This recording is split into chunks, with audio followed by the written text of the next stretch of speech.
Hello everyone, I hope you're well. Thanks for joining this video that I thought I'd put out. Because I thought I'd make this video for you guys because, well, at the time of recording this, the air sea rescue helicopter is out patrolling the English Channel. Again, not far from my house. On Saturday night / Sunday morning, it was out doing the rounds, hovering over my town for nigh on 4 to 5 hours. So that kind of got me thinking, what exactly is it like to live here in Folkestone? And indeed, why do I do what I do? Well, let me just bring you back. Let me bring you back right to the very start. Now, you know I live here, and I moved here in 2016, long before any boat crossings happens, and that's for sure. I mean, I heard about illegal migrants boarding trucks and lorries and the infamous jungle camp, but boat crossings were virtually unheard of when I moved here. The words Napier Barracks was also unheard of. But when I moved to this town, Folkestone, it was a safe place, albeit, the odd bit of crime here and there, just like any other seaside town. High unemployment, drugs, homelessness.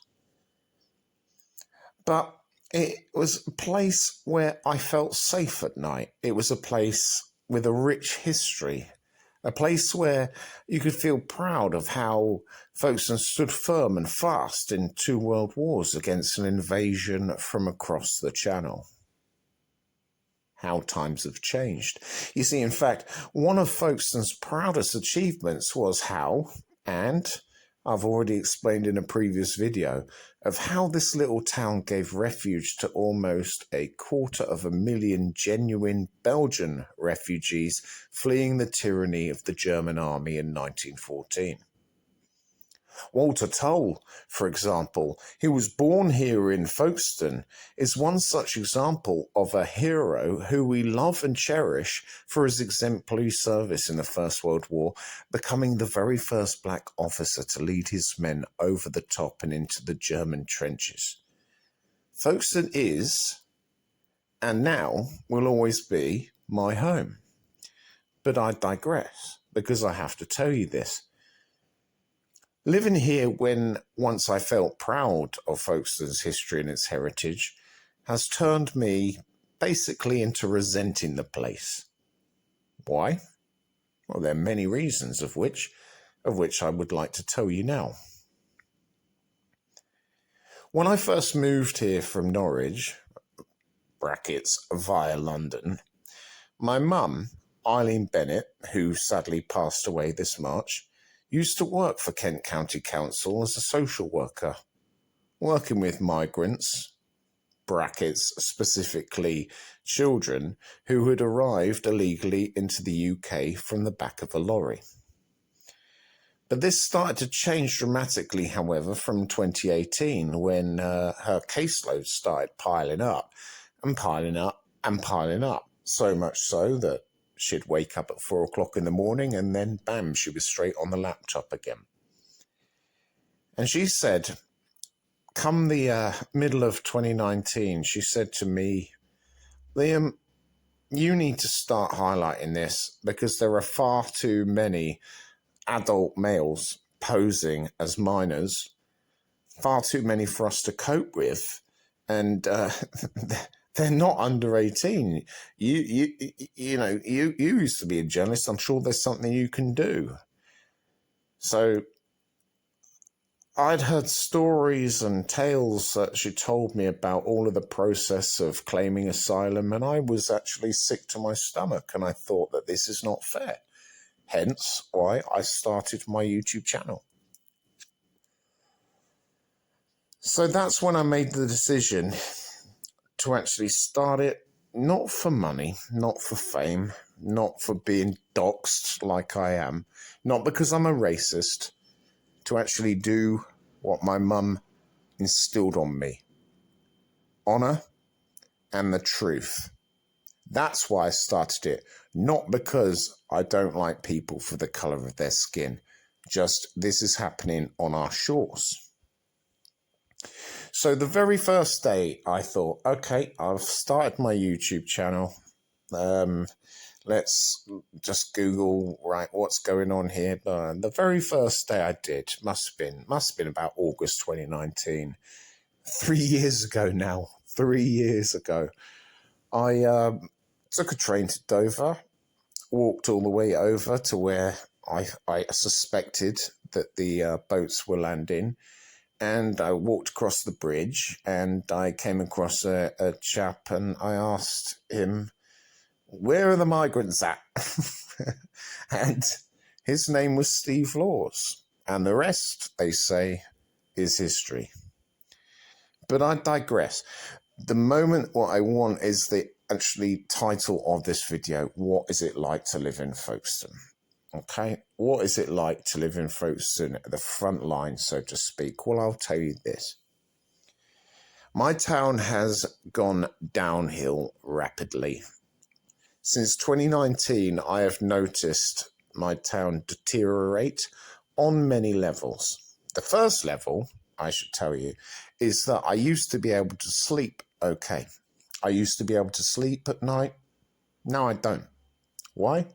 Because I've got the air sea rescue helicopter circling around Folkestone and going over to Dover and coming back to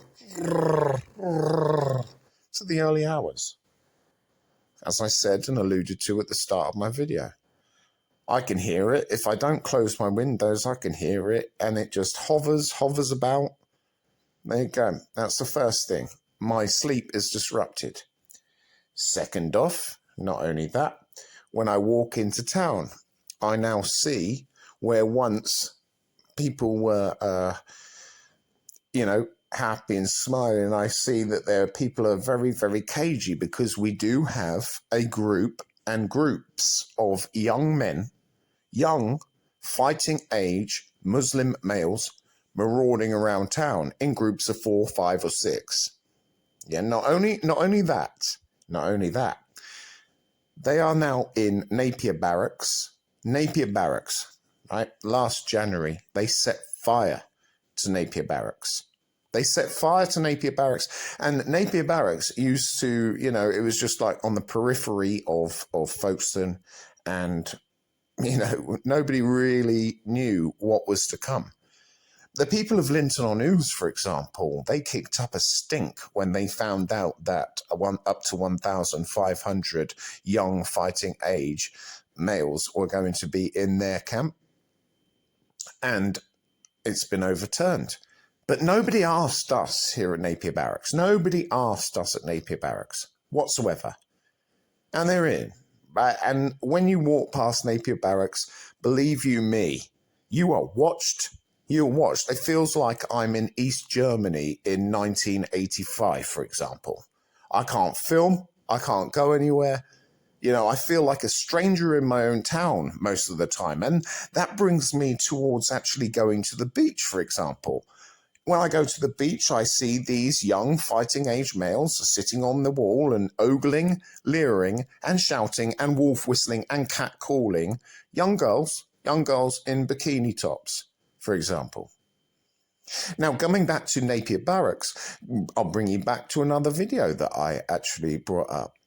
His name was Bill, who said that the young men that are in Napier Barracks, who are free to come, believe you me, free to come out whatever time, day or night, that they want to. And they're given, an allowance. And that bill, if you actually go back and actually say I speak to people, the residents of Napier Barracks, they weren't asked. Napier Barracks is literally 30 minutes walk from my house. He said they spit, they litter, they drink, and they loiter. And they do, and I've seen it for myself, but to say this automatically makes you a racist. No, that's not the case. The case is that when I'm actually said that they are actually hanging around outside schools, that's what kind of gets me going. That's what kind of think, hang on a minute. Now, if you take the case in point with regard to the two hotels that are down here in my town and also in Hive, such as the Carlton or the Stay Court Hotel, you look at the security. Now, ask yourself this question. Why do they have security on the front door? Because of far-right fascists like me and the rest? No, I'm not far-right. I want questions answered. And the majority of those who are outside either the Carlton or outside the State Court turn their backs on us. Turn their backs. SIA registered. Do you really think so? Well, I don't know. All I know is that Deliveroo is coming every single lunchtime. And the worst part about this is living in this town is that there is a lot of homeless people that would give their right arm to be in a hotel room like these guys. Now, the cost of living crisis is fundamentally one of the biggest issues after immigration that we need to sort out. But you see, the poor people that are homeless through no fault of their own, many of them, and I do know a lot of homeless people, they go to, it's called the Sunshine Centre just by Ford Road, and they go, it's like a soup kitchen. They don't get a 4-star hotel. They don't get 3 square meals a day. They're lucky if that's just their one hot meal a day. So when I'm going and walking around town and I see groups of 4, 5, 6, 7, 8, 9, 10 lads ogling, wolf whistling, with brand new iPhones, with trainers that I could even wish for, right? I can't afford what they've got. I can't afford their clothes. They don't look like refugees to me. They don't look like refugees to me. Jealousy? I don't think so. The fact is, and the fact still remains, that if you pay £3,000, £4,000 or whatever to come across and smuggle across and actually have your whole living in the life of Riley with benefits where people are struggling and choosing between heating and eating, that's what it's like living down here in Folkestone. It is. This isn't a rant about the fact that it's not fair. This is a rant in the fact that it shouldn't even happen in the first place. So when Napier Barracks was set on fire, no one was charged for that. And then you get all of the liberal lefties coming over and saying, refugees welcome. Well, why don't you take them into your home rather than put it on to the taxpayer?